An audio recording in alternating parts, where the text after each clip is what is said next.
हमारे मौलिक कर्तव्य। खबरें जरा हटके। मुझे यह तो मानना ही चाहिए कि आप नियमित रूप से खबरें पढ़ते और टीवी पर खबरें देखते होंगे और इस बात से अच्छी तरह से परिचित हैं कि हमारी मीडिया हमें क्या और कैसी बातें बताती दिखाती हैं, एक बार, बार बार, दिन भर। लेकिन इन सब के बीच कभी कभी अखबारों के भीतरी पृष्ठों पर तो कभी छोटे रूप में ऐसी खबरें छप जाती हैं जो पढ़ने, समझने और एक भारतीय नागरिक हेतु हमें जानना चाहिए। ऐसी ही एक खबर मंगलवार 22 फरवरी 2022 को टाइम्स ऑफ इंडिया कोलकाता में छपी। Supreme court seeks centre and states reply on fundamental duties. उच्चतम न्यायालय ने केंद्र और राज्यों से मौलिक कर्तव्यों पर जवाब मांगा। आगे पढ़ने के पहले मैं यह बता दूं कि मीडिया और सोशल मीडिया पर हर विषय पर पक्ष और विपक्ष में इतनी बातें धड़ल्ले से प्रचारित होती हैं कि क्या है सच और क्या है झूठ, क्या सही है क्या गलत, यह हमारे लिए जान पाना असंभव सा ही हो जाता है। यही नहीं, खबर सुनाने के बजाय हर चैनल उस खबर पर अपनी टिप्पणी, प्रतिक्रिया देने के लिए इतना उतावला रहता है कि असली खबर गौण हो जाती है और हम उस प्रतिक्रिया के बहाव में बह जाते हैं। इस तथ्य को ध्यान में रखते हुए इस खबर पर मैंने अपनी तरफ से कोई टिप्पणी नहीं की है, केवल तथ्यों को ही प्रस्तुत किया है।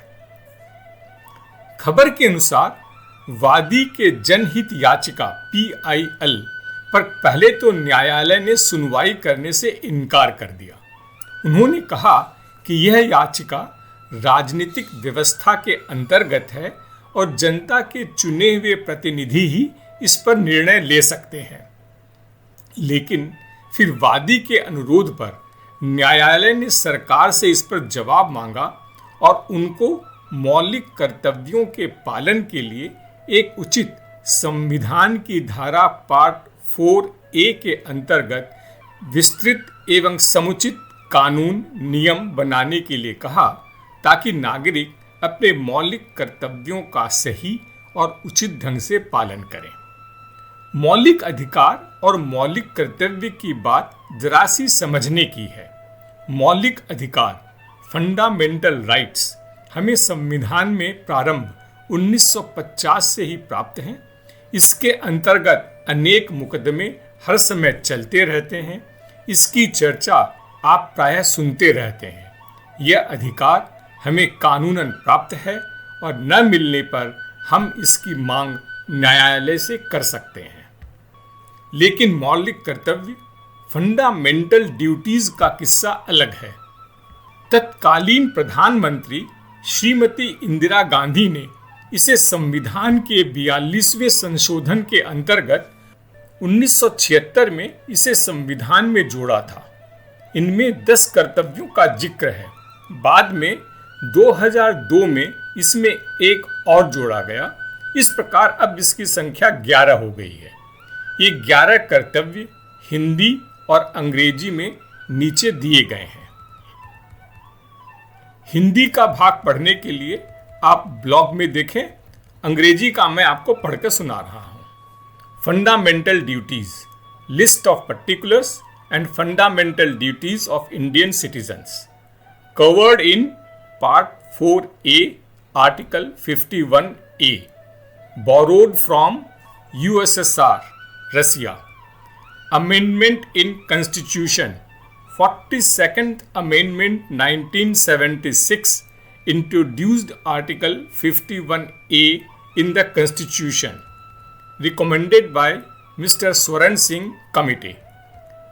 Numbers: originally 10 duties, now 11 duties, added by 86th Amendment Act 2002. List of fundamental duties. 1. Abide by the Constitution and respect national flag and national anthem. 2. Follow ideals of the freedom struggle. 3. Protect sovereignty and integrity of India. 4. Defend the country and render national services when called upon. 5.